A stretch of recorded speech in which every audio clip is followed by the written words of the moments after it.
We are soaking up the last bit of off-grid life in the Tuamotus before sailing back to civilization in Tahiti. The beauty, freedom, and sense of discovery here is addicting, but navigating the passes to access the lagoons and their underwater world can be quite tricky. We thought we had it figured out, but a large ocean swell throws us a curveball, leaving us stuck inside the lagoon. Plus, a problem with our mainsail reminds us just how remote we are.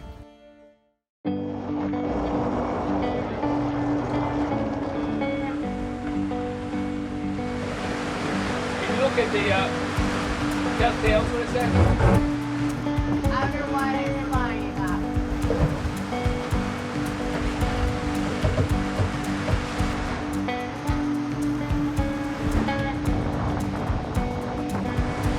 Right. Kristin. Yeah.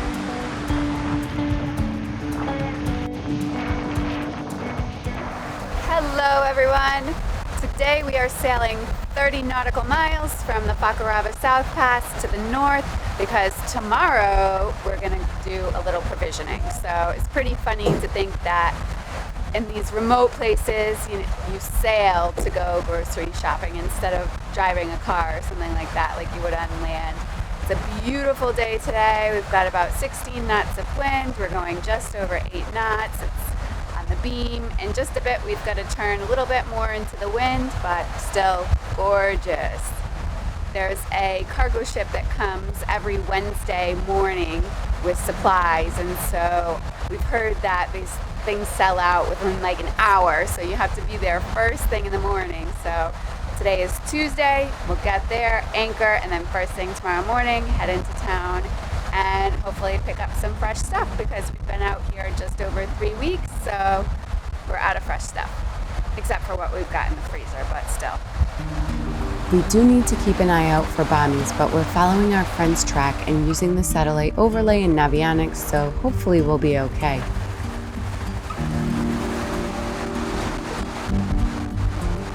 It's not often you find conditions like these with 15 to 20 knots of wind on the beam and flat water. This is our first sail across an atoll, and it is awesome. If we were outside with this wind, there would probably be at least 6-foot waves. So we're soaking up these magical moments gliding across the water.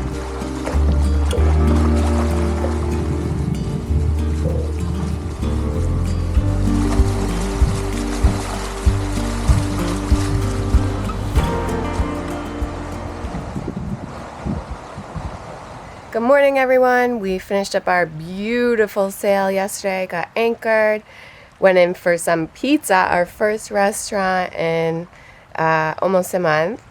And now we're going to go into town to provision. I don't know that the supply ship has gotten here yet, but everyone says you have to go in early, and my iPhone has stopped charging. I think the port on it is broken. So we've heard there's a little shop in town here that they may be able to help us out. So we're going to go in, check that out. We headed into town to throw away our garbage as cruisers can only dispose of trash in larger towns, took Yoda for a walk, and did some provisioning after the ship arrived. Unfortunately, there weren't any cell phone supplies, but that's life in remote places.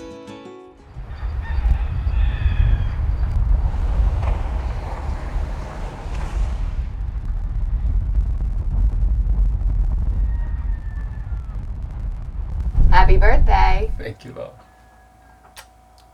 Thank you. Today is Fabio's birthday, so yesterday I made him a coffee cake. Delicious coffee cake. Not just a coffee cake. It's a delicious coffee cake. It's pretty good. Yeah. But it's awesome because we had everything on the boat for it. Yeah. So. You don't need much. And then actually there's no coffee in it, but I think it's called coffee cake because it's really good with coffee. And we're having coffee with it. Yeah.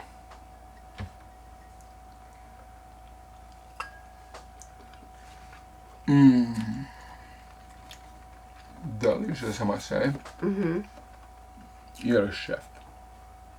No, you're the chef, but I tried. So today we are going to go over to the North Pass of Fakarava and do some diving. I don't know if we're going to scuba dive or just free dive, but We're looking forward to it. It's supposed to be a bit more wild, whatever that may mean, than the Pretty wild everywhere. Yeah, exactly.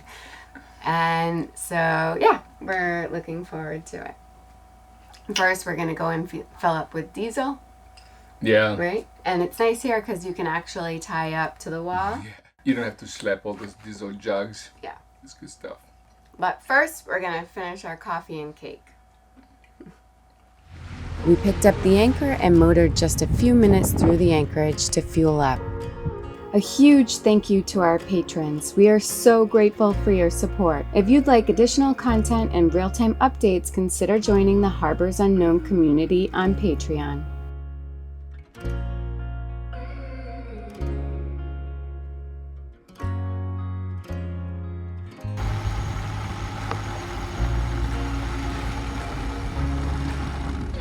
That went pretty smoothly, right? Yeah, it was pretty smooth. Yeah. Nice work, Bob. No, thank you. You did a nice work. It's all you. I didn't drive, so I don't see how it could be me. Anyway, so we are now on our way. So we filled up with fuel because there's probably not another petrol station until we get to Tahiti. So we still had like 57 gallons on one side, 63 on the other, but just peace of mind. And so now we're making our way up to the North Pass in Fakarava. There's very little wind, so we've got the engines on. I think it's just 5 or 6 miles. What? We have one. We have starboard. Oh, sorry. One engine on. Yeah. And the screecher out. And we should be there in like less than an hour. It's 5 or 6 miles.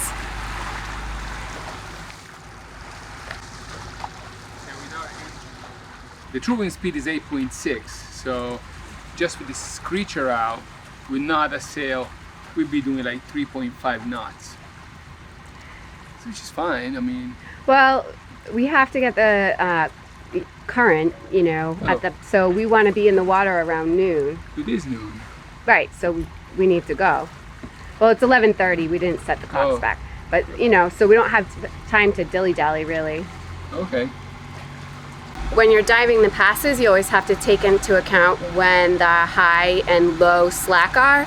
So high slack tide is at 2:14, which means we need to be diving well before that. So probably around noon. So basically we're gonna get there and then just go over to the pass because I think it's like 11:30 now. So if we get in a couple hours before the slack, then we have time for the water, the incoming water to take us through the pass while we dive.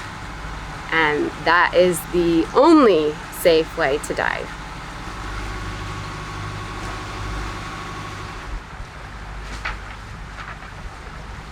All right, well, we made it over here, got anchored, but we kind of miscalculated the timing a little bit, so we gotta hurry up. Already suited up. I'm just gonna free dive. Fabio's gonna drive the dinghy, and Brian from Delos, Kaza, and I think Gary from One Life are gonna go and do the dive, scope it out, because I ran out of air on my last dive, which has never happened to me in my life, so just wanna be super careful. And yeah, so next dive I do, I want it to be like controlled and not rushed and everything. So Fabio and I will do it tomorrow. So I'll just free dive today.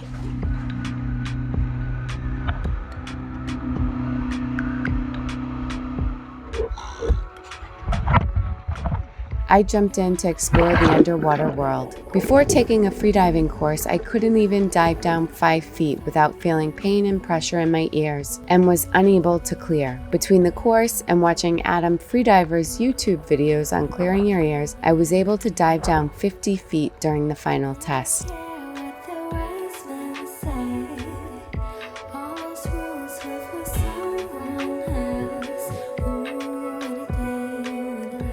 I love the freedom, simplicity, and challenge of freediving, but looking over the ledge, the depths were calling me, and I was looking forward to scuba diving.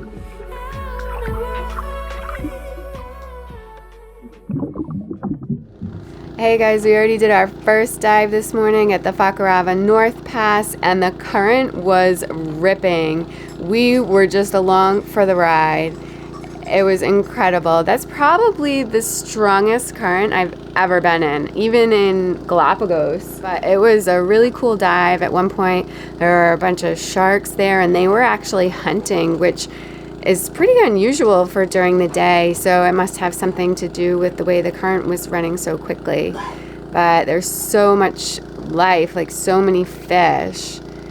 It was awesome, and it was great diving with Brian because he really, makes you feel comfortable in the water. He's checking to make sure that everything is okay, and because this is really the first few times that we're diving without a shop, so it's nice to have somebody so experienced to dive with. So thanks, Brian. After our surface interval and Brian kindly refilling our tanks, we headed back out for a second run. This time, Fabio stayed in the dinghy with Sierra. The dive started out at a much more leisurely pace, giving me time to admire the strange and magical underwater world.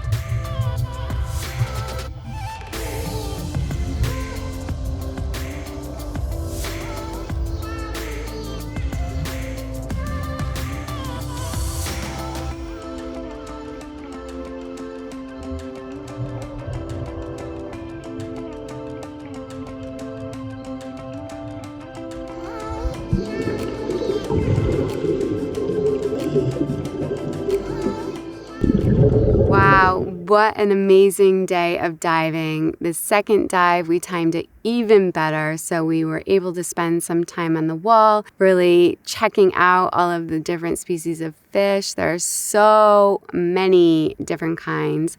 There are these canyons, and the current had picked up there, so it was like your own roller coaster because it was like going down into the canyon and then making sure you go up and over the coral, and what a ride. And I'm so grateful that we have been able to dive with Delos and One Life because we don't think it's safe to dive on our own. It's not. You need to at least have one person in the dinghy. So it's great to dive with them because they're so experienced, and it's awesome just to have some more people to share something like this with. Diving here at the North Pass does take some planning weather-wise though, and we had kept an eye out because we knew that the winds needed to be really low, and so they are. The lagoon is absolutely flat, so the visibility was great, even better than yesterday. That's the thing we're learning, and you really need to live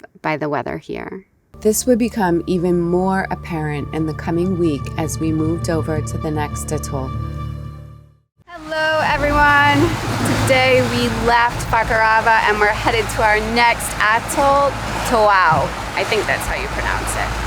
And of course, in good old-fashioned boat life, the top batten on our mainsail broke. You can see the top part of the sail folded down here and flopping over.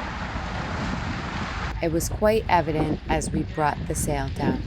We have out the screecher and we have one engine on just to keep our speed up. There's quite a bit of chop today. We made it out through the pass, no problem. We're going to be entering the next pass. I don't remember if it's going to be flooding or ebbing, but we'll put that in the notes. And of course, we'll find out when we get there, but it won't be slack, but I think it's a big enough pass that it won't really matter. Excited to see what this atoll is like. Friends of ours were there and they said it's absolutely beautiful, and apparently there's a local family that will make you some lobsters, or maybe we can go and catch our own lobster, which would be fabulous.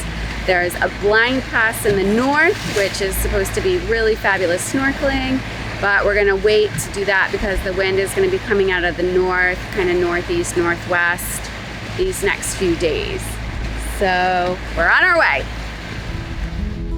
Toau's entrance was just 12 miles away, so we'd be there in no time. We could see Delos going through the pass with no trouble at all. Our friends on Agape were right behind us. It was reassuring to navigate the passes with other experienced people. Fabio kept an eye out up front for bommies, and we tucked in behind Agape as they had been here before. We floated the chain while anchoring to protect the coral and prevent our chain from getting wrapped around anything.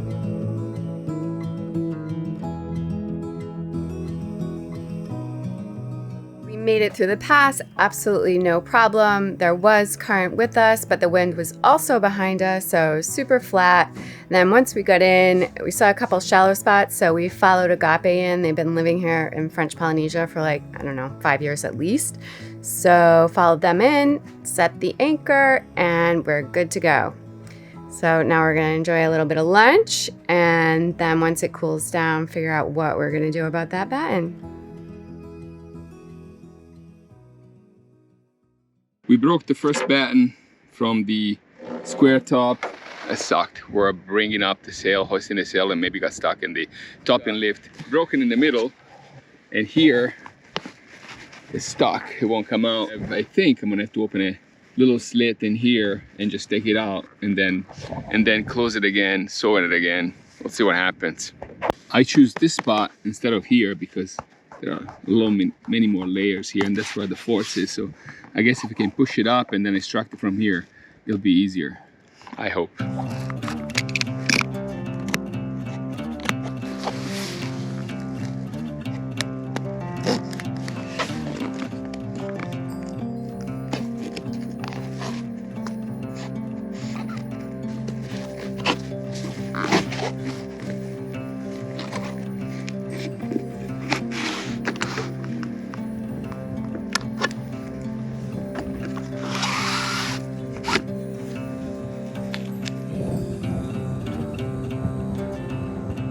So it's out, one broken piece, and second broken piece. I have a piece of fiberglass that I had from another project.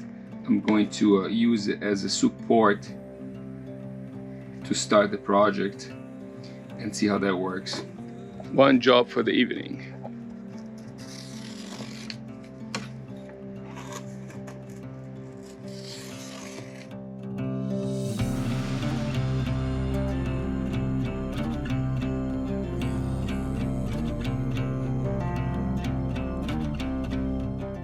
Two pieces cut in the dark.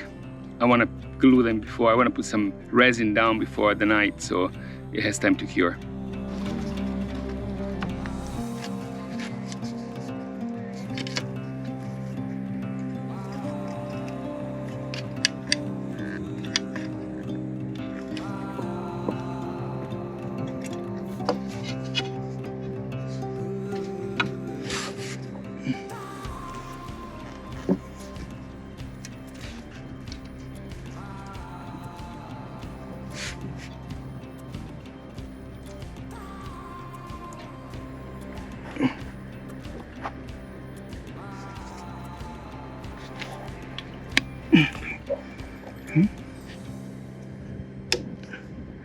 Okay. What do you think? Well, I hope that it works. No. Yeah, me too. It's gonna work. It's gonna work. Okay. This morning we're looking at the repair. Resin seems to be still a little tacky. I'm gonna leave it here to dry a little bit longer.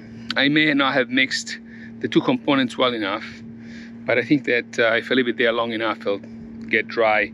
Then I'll sand it down and cover it with fiberglass and resin. See what happens. Now we're gonna go and try to repair the hole that I made in the sail batten pocket on the mainsail. The hole that I made in the pocket, we're gonna use 50-100 and a piece of Dacron. Here is the hole. I put a bucket underneath to keep it up. We'll sand it down using some sandpaper to scuff up the surfaces.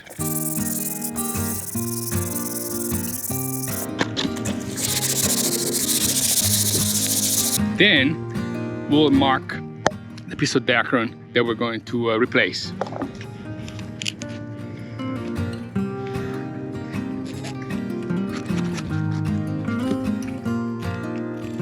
I like to cut the corners round so they have a little less tendency to kind of lift up. Then we're going to put a thin layer of 50-100 on both sides. Unfortunately, I only have the regular 50-100, not the rapid curing, so it's going to have to be there for a little longer.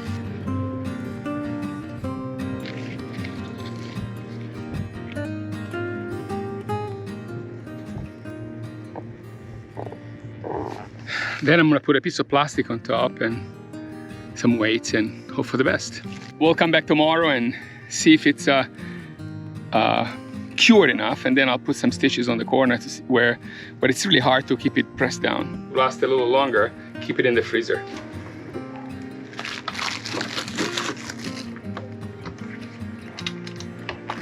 So it's 24 hours later, and this corner here of this patch is really not attached well because I couldn't put pressure on it.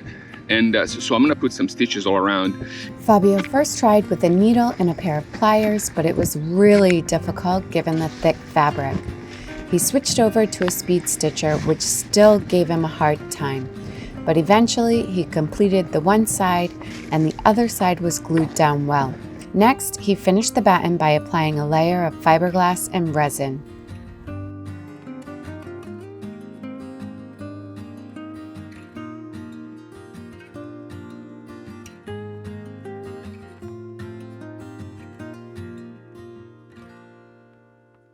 And now that the fiberglass is cured, we go ahead and grind.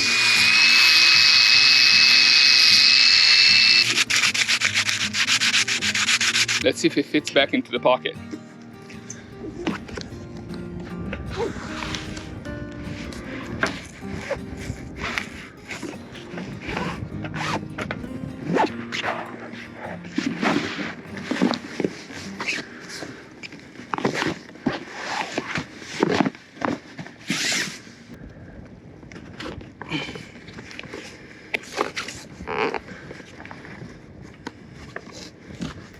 Okay. We can call this a success.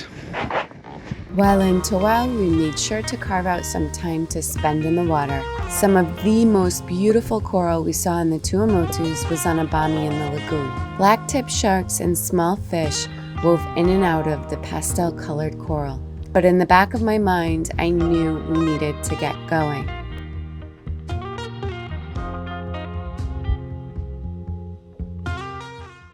Good morning. Today we are planning to sail up to the North Pass on Toau.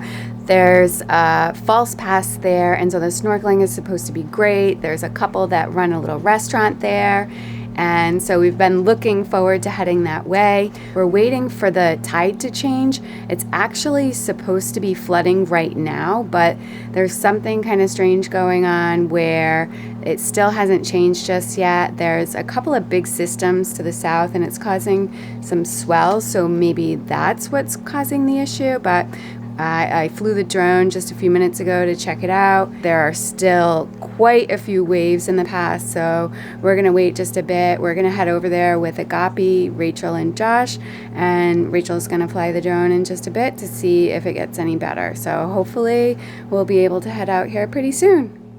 An hour and a half later, I flew the drone through the pass and the situation had not changed. It still looked like a confused washing machine. And though we wanted to get going, we didn't want to push it. Another hour later, and conditions had deteriorated with storm clouds and rain rolling our way. The waves in the pass looked like they may have calmed down a bit, but it was still quite choppy. It seemed like Neptune was telling us to stay put, so we decided to stay in the calm waters of the protected lagoon, even though our window to get to Tahiti was shrinking by the day.